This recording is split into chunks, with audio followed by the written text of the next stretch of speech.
बिस्मिल्लाहिर्रहमानिर्रहीम। अस्सलाम वालेकुम काश्तकार भाई। और राया कैनोला सरसों की फसल जब आप काश्त कर रहे होते हैं तो आमतौर पे आपको 2 किलोग्राम फी एकड़ बीज बिजाई के वक्त इस्तेमाल करने का कहा जाता है। तो क्या हमें 2 किलोग्राम बीज ही फी एकड़ इस्तेमाल करना चाहिए? क्या हमारे तमाम काश्तकार दोस्तों की जमीनों की जरखेजी का लेवल एक जैसा होता है? ऐसा नहीं है। हमारे कुछ काश्तकार ऐसे होते हैं जिनकी जमीन की जरखेजी का लेवल बहुत ज्यादा होता है और बाज काश्तकारों की जमीन की जरखेजी का लेवल जो है वो बहुत कम होता है। हमारे बहुत से काश्तकार ऐसे भी होते हैं जिनकी जमीन रेतली होती है और बहुत से काश्तकार ऐसे भी होते हैं जिनकी मैरा जमीन होती है या पक्के वट की जमीनें होती हैं। काश्तकार में बहुत से हमारे दोस्त ऐसे भी होते हैं जिनकी जमीन के अंदर शोर नमकियात पाया जाता है यानी कलराठी जमीनें होती हैं। और बहुत से काश्तकार दोस्त इस साल ऐसे भी हैं जो अपनी खड़ी कपास के अंदर सरसों राया कैनोला की फसल काश्त करने के ख्वाहिशमंद हैं।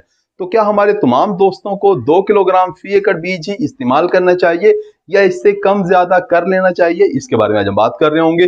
अगर आपने हमारे चैनल सब्सक्राइब नहीं किया, चैनल को फौरन सब्सक्राइब कर दें, साथ में बेल के बटन को दबा दें ताकि फसलों के मुतालिक हम जितनी वीडियो बना रहे होते हैं वो आपको बर वक्त मिल सकें।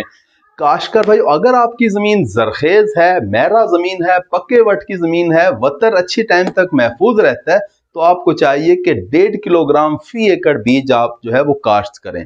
काशो आपके जहन में ये सवाल उठ रहा होगा कि राया सरसों का बीज तो ज्यादा महंगा नहीं मिलता, हम 1.5 की बजाय 2 इस्तेमाल कर सकते हैं, 2 की बजाय 3 इस्तेमाल कर देंगे। काश में आप 3 की बजाय आप 4 किलोग्राम भी इस्तेमाल कर सकते हैं क्योंकि वाकई ये बीज कोई ज्यादा महंगा नहीं मिलता। लेकिन जब आप बीज ज्यादा काश्त कर देते हैं तो आपके खेत के अंदर पौधे जो उगते हैं वो बाल की तरह उगते हैं यानी बालों की तरह घने उगते हैं। उसके बाद क्या होता है कि आपको छिदराई कराना होती है 20 दिन के बाद, और छिदराई फिर आप कराते नहीं है, उसके ऊपर लेबर का खर्चा अलग से आ रहा होता है और बाद औक़ात आपको लेबर मिलती भी नहीं है, तो ये एक अलग से काम मिल जाता है आपको। काश को अगर आप इस वक्त एक अच्छा फैसला कर लें यानी बीज की मिकदार कम डाल दें। अगर आपकी जरखेज मैरा जमीन है तो फिर आप बीज 1.5 किलोग्राम फी एकड़ के हिसाब से अगर आप डालेंगे तो आपको मतलूबा पौधे जो है पौधों की तादाद आपको हासिल हो जाएगी और उससे आपको फिर अच्छी पैदावार भी आ रही होगी। काश्तकार भाई, अगर आपके खेतों के अंदर पौधों की तादाद ज्यादा हो यानी पौधों का दरमियानी फासला 6 इंच या 9 इंच से कम हो तो आपको कोई अच्छी पैदावार हासिल नहीं होती। रिसर्च ये बता रही होती है कि अगर आपके पौधों का दरमियानी फासला 6 इंच से भी कम हो तो फिर पौधों के ऊपर फलियां भी कम लगती हैं, उन फलियों के अंदर दाने भी कम होते हैं और उन दानों का फिर वजन भी कम होता है। तो काश भाई, पौधों का दरमियानी फासला उसी वक्त आप ठीक तरह से रख पाओगे जब आप बीज सही तरीके से इस्तेमाल करोगे। अगर आपने ज्यादा बीज इस्तेमाल कर दिया तो फिर ज्यादा पौधे होंगे, फिर आपको छिदराई लाजमी तौर पे कराना पड़ेगी। और अगर आप छिदराई करा सकते हैं तो फिर आप 2 किलोग्राम फी एकड़ बीज ही काश्त करें, कोई मसला नहीं है। काश भाई, अगर आपकी रेतली जमीन है, क्योंकि रेतली जमीनों के अंदर होता यह है कि वतर बड़ी जल्दी से गायब हो रहा होता है, पानी जल्दी से उड़ रहा होता है, तो आपको चाहिए कि आप कम से कम 2 किलोग्राम बीज इस्तेमाल करें और ज्यादा से ज्यादा आप जो है वो 2.5 किलोग्राम फी एकड़ बीज भी आप इस्तेमाल कर सकते हैं।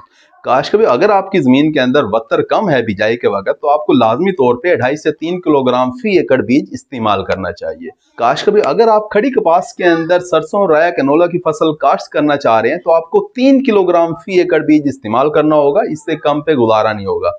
काश में अगर आपकी जमीन कलराटी है, शोरज़दा है, नमकियात वाली है तो फिर आपको लाजमी तौर पे 4 किलोग्राम फी एकड़ बीज इस्तेमाल करना चाहिए क्योंकि शोरज़दा रकमों के अंदर एक तो पौधों का झाड़ कम बनता है, दूसरा पौधों का बीजों का उगाव भी कम होता है, तो आपको बीज लाजमी तौर पे ज्यादा इस्तेमाल करना चाहिए। काश कोई सरसों राया कैनोला का बीज जो है इसका साइज बहुत छोटा होता है, जब आप ऊपर सुहागा लगा रहे होते हैं तो आपको बड़ी एहतियात करनी चाहिए, हल्का सुहागा लगाएं। अगर आपने दबाव दे के सुहागा लगा दिया, बीज गहरा दब गया तो वो नहीं निकलेगा। आमतौर पे आइडियल जो होता है वो आपको चाहिए कि बीज आपका आधे से लेके 1 इंच तक नीचे गहराई के अंदर जाए। अगर 2 इंच तक चला गया वो बीज भी निकल आएगा, लेकिन अगर आपका बीज जो है वो 2.5 इंच या 3 इंच तक गहरा चला गया तो वो फिर नहीं निकल सकेगा। काश कोई उम्मीद है कि वीडियो आपको समझ आ गई होगी और इन सिफारिशात के ऊपर अमल करके उम्मीद है कि आप एक अच्छी पैदावार लेने में कामयाब हो जाएंगे। अपना ख्याल रखिएगा। अल्लाह हाफिज।